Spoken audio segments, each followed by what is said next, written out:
Sexta-feira, dia 6 de junho de 2025.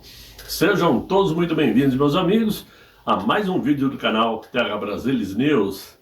Como as coisas estão quentes, minha gente. O circo está pegando fogo, o circo está armado.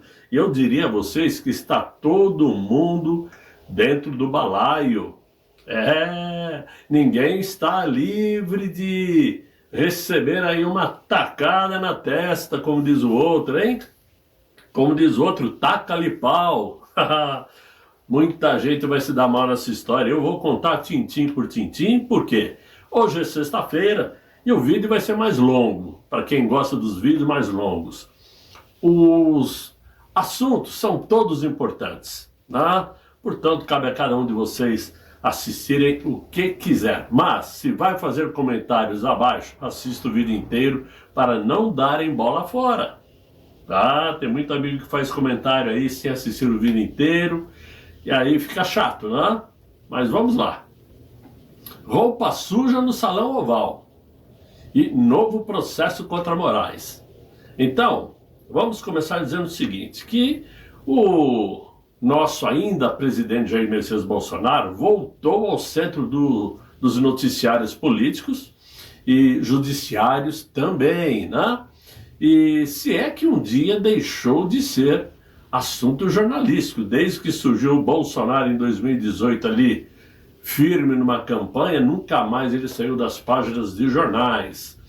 E tudo isso em meio a uma sequência de episódios que envolve ajuda financeira a Eduardo Bolsonaro e uma suposta, segundo a imprensa consorciada, ajuda na fuga de Carla Zambelli. Vê se tem cabimento isso. O que fez com que a Polícia Federal quisesse ouvi-lo, né? Muito bem.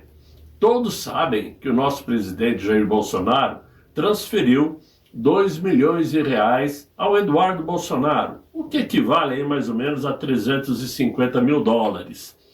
Hoje, o Eduardo está vivendo lá no Texas, nos Estados Unidos, com a sua esposa e seus 2 filhos, né?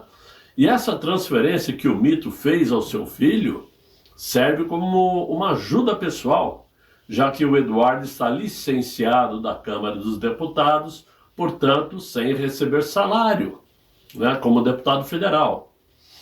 Está claro também que a transferência foi feita de forma lícita, via banco, não foi via doleiro, né?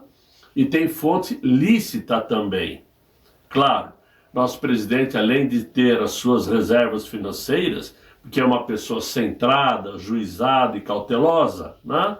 Também teve aquele recebimento de Pix que a população fez a ele para ajudá-lo a bancar os custos advocatícios que são caros, uma barbaridade, né?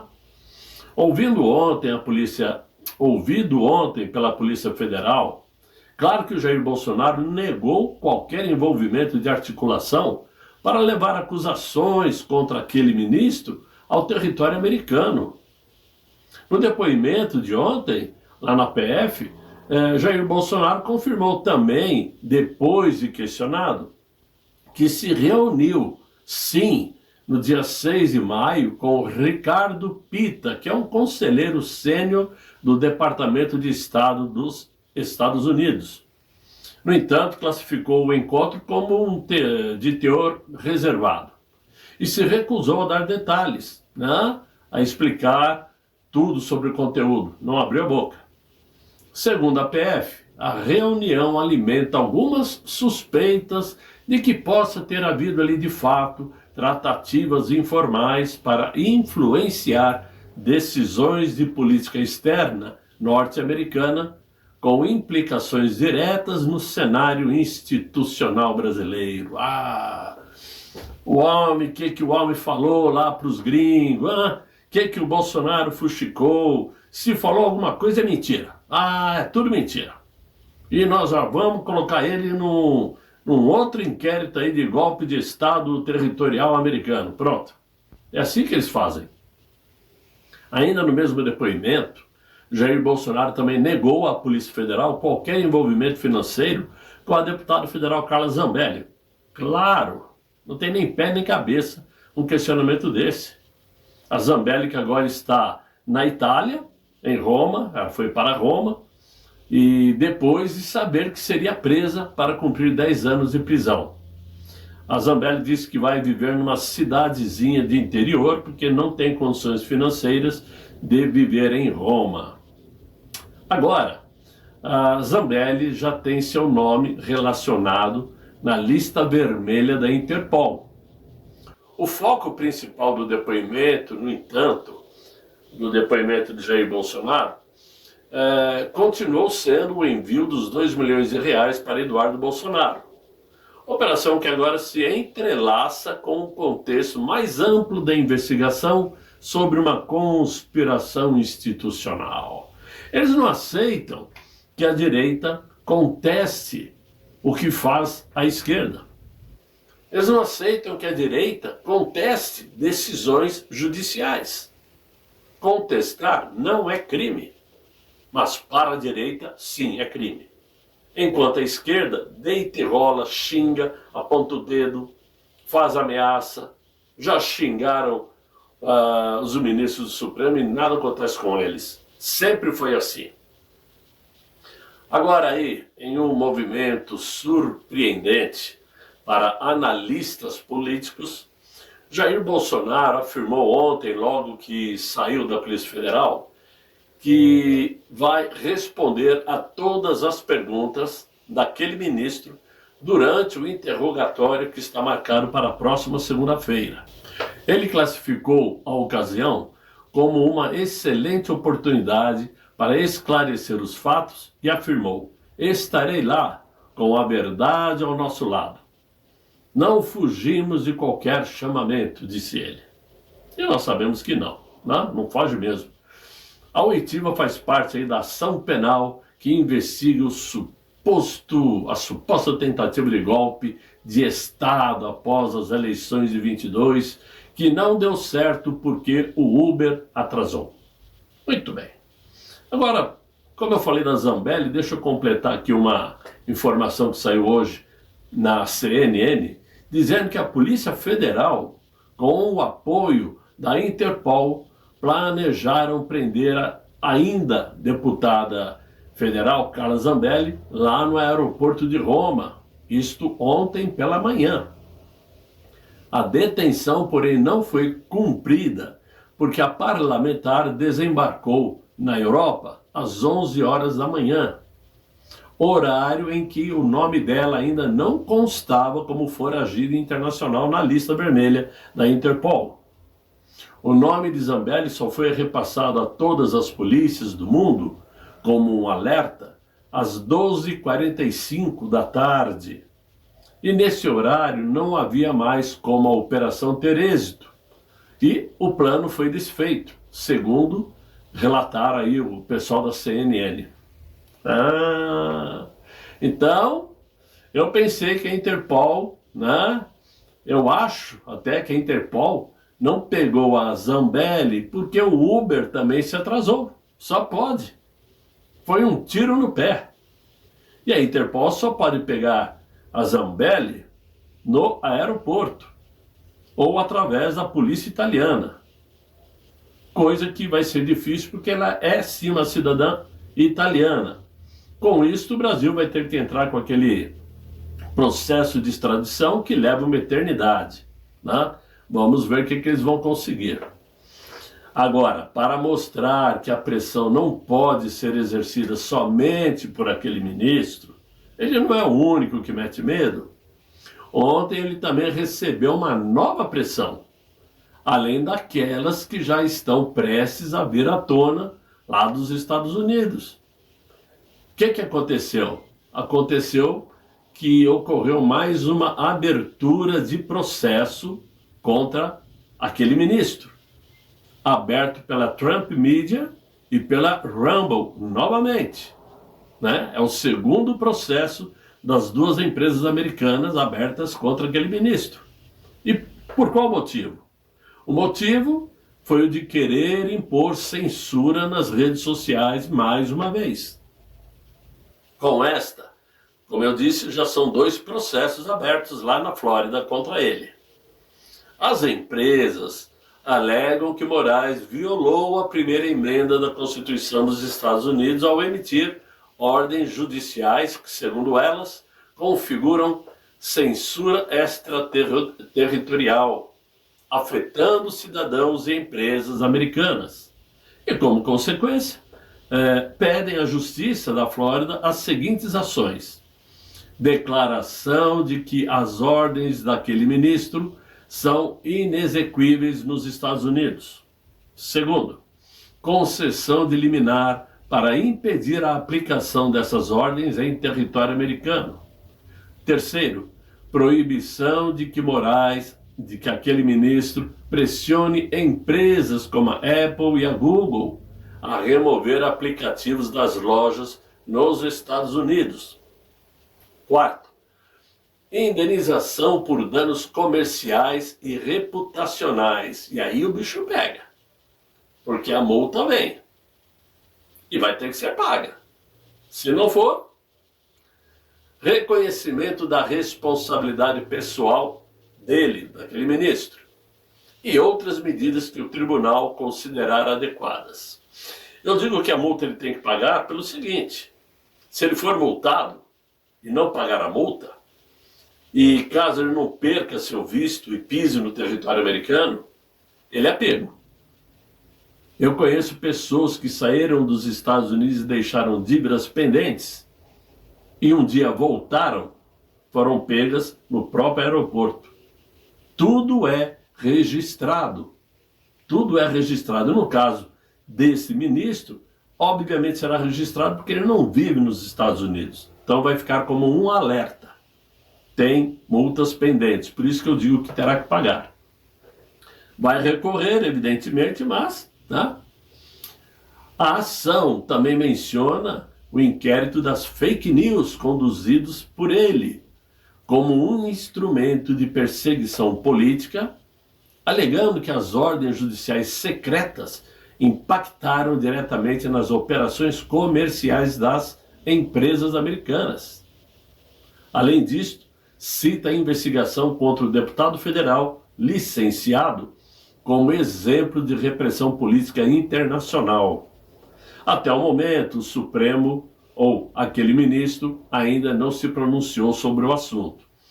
É claro que a Trump Media e a Rumble vão pedir ressarcimento comercial pelas perdas que tiveram ao serem cerceadas seus direitos de vir ao ar aqui no Brasil. Isso é claro. E outra, manchou a imagem das duas empresas.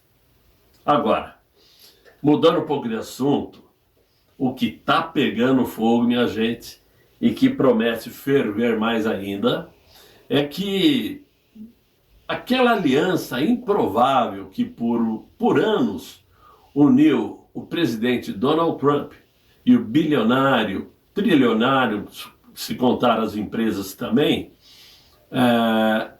de Elon Musk, implodiu de maneira espetacular nessa semana, principalmente no dia de ontem, desencadeando uma avalanche de ataques pessoais, ameaças políticas, perdas bilionárias no mercado e uma crise sem precedentes entre o governo de Trump e o empresário Elon Musk. Eu quero contar a vocês, tintim por tintim, o que aconteceu de uma forma assim, muito fácil para vocês entenderem. Tudo começou com um anúncio do projeto One Big Beautiful Bill Act, ou o grande e belo projeto de lei, Uma proposta econômica abrangente da administração Trump, que prevê cortes massivos em subsídios para muitas coisas mais, inclusive para veículos elétricos. E é aí que o bicho pega. A medida atingiu em cheio a Tesla, que é o carro-chefe do império de Elon Musk. Sem meias palavras, Musk classificou o projeto como uma abominação nojenta e criticou publicamente Donald Trump por não consultar especialistas técnicos e nem mesmo a ele, seu antigo aliado, ele próprio, ao elaborar essa proposta. O atrito reacendeu tensões antigas e deu início a uma batalha pública entre os dois dos homens mais influentes do mundo. De um lado, o homem mais rico do mundo, e do outro lado, o homem mais poderoso do mundo. A resposta de Donald Trump foi imediata e devastadora.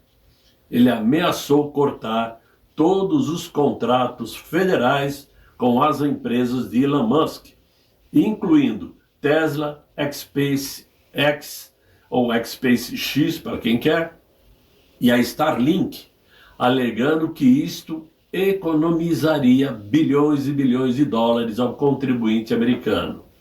Claro, foi uma forma de rechaçar a maneira como Elon Musk se referiu a ele, né?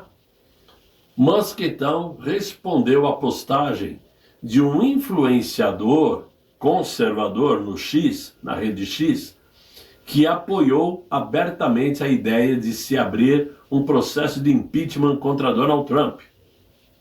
O Musk respondeu ao usuário, yes. Dessa forma, Musk selou a ruptura total e entrou no campo político com força total também. Em declarações aí subsequentes, Musk foi ainda mais longe, sugerindo que Donald Trump estaria envolvido nos arquivos secretos do caso Jeffrey Epstein, insinuando que o presidente estaria impedindo a divulgação da lista de Epstein por medo de comprometer sua própria imagem. Muito bem, já eu vou falar disso. As consequências não tardaram e a Tesla registrou uma queda histórica de 14,5% praticamente em suas ações, o equivalente a uma perda de 150 bilhões de dólares em valor de mercado, a maior perda de sua história. A SpaceX, por sua vez, chegou a anunciar a suspensão temporária da cápsula Dragon, que é vital para missões da NASA. Inclusive foi essa nave, a Dragon, que foi buscar 2 astronautas que estavam presos lá no espaço, né? Só que depois o Elon Musk recuou nessa ideia, diante da pressão pública e também governamental. A briga também acendeu alarmes no Capitólio. Deputados democratas pediram investigações formais sobre os arquivos de Epstein e a possível conexão com Donald Trump, né? Agora, dentro do Partido Republicano, a crise causou uma rachadura visível, com figuras como Steve Bannon exigindo a deportação de Elon Musk por supostas violações de imigração, enquanto aliados do presidente o acusam de traição. Claro que não é por aí, né? Como se não bastasse, Elon Musk declarou que considera fundar um novo partido político, alegando representar 80% daqueles que não estão satisfeitos com a atual situação, com a atual polarização de direita e esquerda. Aquelas pessoas que estão cansadas. Ah, muito bem. Tal movimento pode mudar drasticamente a dinâmica eleitoral de 2026. Muito embora Donald Trump não possa se reeleger, ele pode sim indicar quem vai substituí-lo na corrida eleitoral. Agora, o colapso da aliança Trump e Musk não é apenas uma briga entre egos bilionários. É um episódio que reflete as tensões entre Estado e setor privado, o uso político de redes sociais e a volatilidade de alianças que pareciam inquebráveis, né? Parecia mesmo. Mas com essa lavação de roupa suja de Elon Musk, que resolveu citar envolvimento de Trump com Jeffrey Epstein, que se matou em 2019 na prisão, né? O ex-estrategista-chefe da Casa Branca e aliado de longa data de Donald Trump partiu para o contra-ataque e defendeu publicamente a deportação de Elon Musk, sugerindo que o governo investigue o status migratório de Musk por suposto uso de drogas quando se cadastrou para ganhar direito de viver nos Estados Unidos, né? E a tentativa também de acessar informações confidenciais do Pentágono relacionadas à China, conforme matérias que saíram no The Guardian, no Daily News e outros jornais. Agora, vale ressaltar que o Elon Musk já é um cidadão americano naturalizado há mais de 20 anos, tendo imigrado lá da África do Sul. Portanto, essa tentativa de dizer, vamos deportar, isso nem passa perto da vontade, né? Muito bem. As alegações de Steve Bannon sobre sua ilegalidade carecem, claro, de fundamento legal, mas serve para adoçar a pílula, né? Para meter fogo na fogueira. Percebendo que esse conflito entre Trump e Musk satisfaz aí o ego dos democratas e não ajuda em nada o projeto MAGA, que é o Make America Great Again, os assessores de Trump agendaram uma ligação telefônica entre o presidente e o Elon Musk para hoje, sexta-feira. E uma autoridade da Casa Branca, inclusive, afirmou que os dois ex-aliados conversariam hoje, sexta-feira. Enquanto outra fonte também alegou que não há planos para uma ligação. Então não se sabe se é verdade ou não. Agora, a tempestade certamente está longe de passar. E os olhos do mundo seguem atentos ao que pode acontecer. Claro que o caso Epstein reacendeu pressão por transparência nos arquivos do FBI e alcançou um novo patamar, né? Principalmente agora, nesse mês aí de acusações públicas que reviveram um dos casos mais controversos da história recente nos Estados Unidos. Somente para clarear o assunto, o escândalo envolvendo Jeffrey Epstein, um financista, né, um cara bilionário também, condenado, vejam só, por tráfico sexual de menores. O fato de Elon Musk sugerir que Donald Trump estaria entre os nomes protegidos nos arquivos confidenciais do caso, é que isso implicaria, justificaria a demora na divulgação completa da lista de documentos que estavam sob sigilo no governo americano. Só que isso não condiz com a realidade. Mesmo não tendo apresentado nenhuma prova, Elon Musk insinuou que o ex-presidente teria algum nível de envolvimento com o escândalo, o que foi prontamente negado por Trump. Trump manteve, sim, uma relação de amizade com Epstein, lá nos anos 90, início dos anos 2000. Inclusive, chegou a chamar Epstein de um cara incrível, isso em 2002. Só que depois se distanciaram um do outro por questões de disputa imobiliária em 2004. O nome de Donald Trump aparece em registros de voo do jato particular de Epstein. Mas até o momento não há qualquer evidência que relacione Donald Trump diretamente a qualquer crime praticado pelo financista, por qualquer crime nas festinhas, né? Orgias na ilha particular de Jeffrey Epstein. O presidente tem negado veementemente qualquer envolvimento e aliados, inclusive, reforçam que ele nunca esteve na ilha de Epstein. E, claro, se querem acusar Donald Trump, é necessário provar. E, mas não entregam a lista completa porque o nome dele está lá. Não, a lista vai ser entregue. Claro que se tivesse ocorrido alguma participação de Trump nesse caso, a imprensa esquerdista americana teria deitado e rolado nas acusações durante a última corrida eleitoral, né? Vencida por Donald Trump contra Kamala Harris. Eles teriam usado isso contra Trump. Agora, após as declarações de Musk e a repercussão política do tema, então o diretor do FBI, Kash Patel, que foi indicado por Donald Trump, afirmou que está comprometido com a total transparência em relação aos arquivos de Epstein e em breve apresentará a lista completa. Ainda não foi apresentado porque existem coisas que precisam ser confirmadas, né? É necessário ter provas. Agora, a situação, obviamente, está muito ruim pelo aspecto de que Elon Musk e Donald Trump estavam parecendo unha e carne nesses últimos tempos.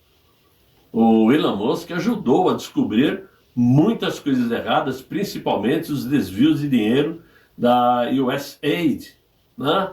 E aí é onde muitos interlocutores estão tentando fazer com que os dois se falem, que os dois conversem, tentem buscar uma saída e retomem, se não a amizade, mas retomem as conversas que estavam em andamento anteriormente. Por quê? É óbvio que a esquerda vai aproveitar essa situação para manchar a imagem de Donald Trump e também a de Musk. Aliás, Elon Musk vinha sendo atacado diariamente pela esquerda. É uma das pessoas aí que ganharam uma notoriedade negativa muito grande por conta da esquerda. Então, a divisão entre os dois não ajuda em nada a direita, muito pelo contrário. E o Elon Musk vai entender isso. Ele sabe perfeitamente que não poderia ter jogado aquilo no ventilador. Roupa suja se lava em casa. Quando ele chega ao público e aponta o dedo para o presidente dos Estados Unidos acusando disto ou daquilo, é claro que ele provocou uma ruptura. É claro que isso não pode ficar assim. Então, é uma situação que tem que ser consertada. Tem que ser consertada para o bem da direita. Então, meus amigos, é onde eu digo que o circo está pegando fogo. E vai vir muita coisa pela frente. Aqui para nós, aquele ministro que se prepare, ele que se prepare, porque segundo informações aí, inclusive de Paulo Figueiredo, Constantino, Ana Paula, Ludmila Grillo, o Alan dos Santos, que todos que estão vivendo lá na Flórida, a informação é de que está sim em andamento e numa velocidade muito grande as possíveis sanções que chegarão àquele ministro. Se vai nos fortalecer aqui ou não, só o tempo vai dizer. Mas o simples fato dele sofrer uma pressão desse tipo, e ainda mais se for condenado a ressarcir danos em dólares às empresas americanas, claro que é um peso muito grande para aquele ministro querer bater no peito e matar a jogada. Não é bem assim que a coisa funciona. E falando em Jair Bolsonaro, que na próxima segunda-feira vai prestar depoimento cara a cara com aquele ministro, eu acho que o nosso presidente não vai baixar o nariz. Vai falar grosso. É a visão que eu tenho. Porque ele está naquela condição que é a seguinte: quer me prender, que prenda de uma vez.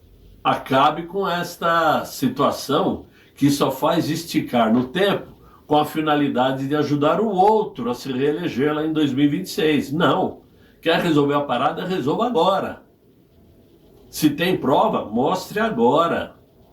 Ou cale-se para sempre, como se fosse um casamento desfeito.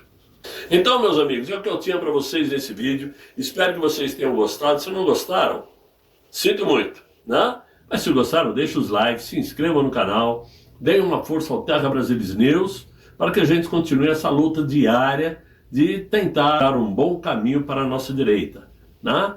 Existe ainda uma luz no fim do túnel. Nada está decidido. Não tenham medo, ok? Desejo a vocês um excelente final de sexta-feira, muito bom descanso e até amanhã, se Deus quiser.